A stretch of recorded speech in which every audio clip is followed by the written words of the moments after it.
master's through Colby Sawyer and then had to take a certification exam, a CNL certification exam. And so my degree is focused on quality care, quality improvement, process improvement, and it's, the way I say it in sort of a simplified way, is my job is to identify barriers to delivering quality care in a microsystem. So level 1WC would be a microsystem.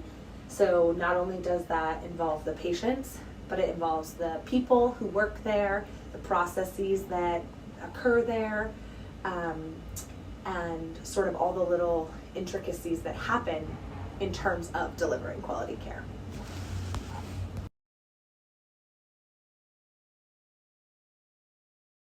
The most favorite part of my job is that I get to interact with staff, patients, providers, and interdisciplinary colleagues all day. So I see a variety of people, I work with a variety of people, and I feel as if it allows me to see a variety of fields and learn about a variety of different, nutrition, physical therapy, respiratory therapy, art therapy, things like that. And then I get to interact with our great staff who work endlessly to provide the best care. And then our patients who are also super interesting, unique, and can teach all of us, I think, a lesson or two. And so I feel like my role allows me to see so many different scopes.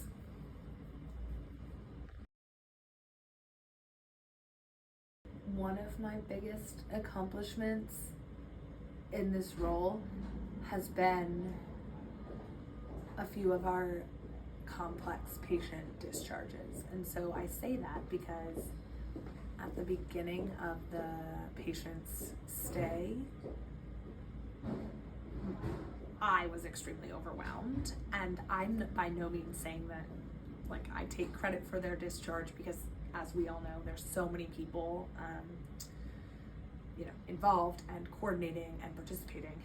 But I think of two specific events where I sort of organized weekly meetings and goal setting, goal check-in, goal follow-up, and sort of care plan adjustments, and made sure that our care management team and our provider team and our social work team were in agreement. And for one of those events, I coordinated with the VNA to make sure that there was a smooth transition.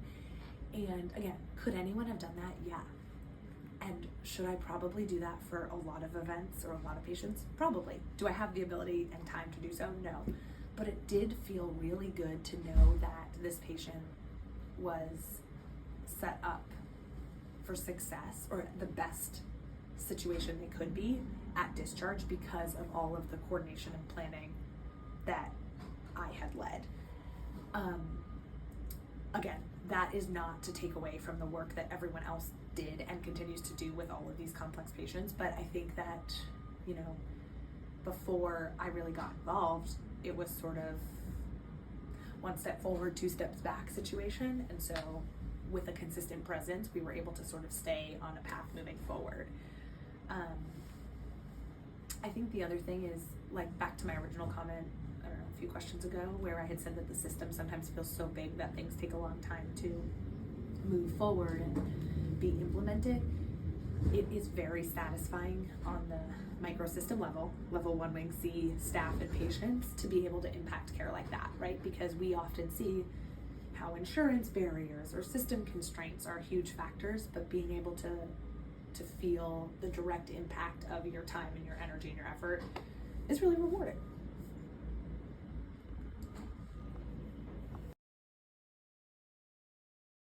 I think it's the nature of a lot of leadership roles, but I think people don't always understand that I'm coming from a place of wanting to make your job easier and wanting to make the patients have a better experience. So what I mean by that is, yes, I'm reminding you that barcode medication scanning is only at 94%, and we have an institutional standard of 95% or above. And while in the moment that is another reminder that is probably annoying or feels nitpicky, I'm doing that because I'm trying to make your job easier, in that if you come across an instance where you don't scan a medication and it actually causes, patient harm or, causes the wrong dose to be administered, it ultimately ends up being more work for you, right? Because then you're caring for a sick patient, you're doing the follow-up in, documenting the event and ensuring that the patient gets the antidote or whatever the case may be.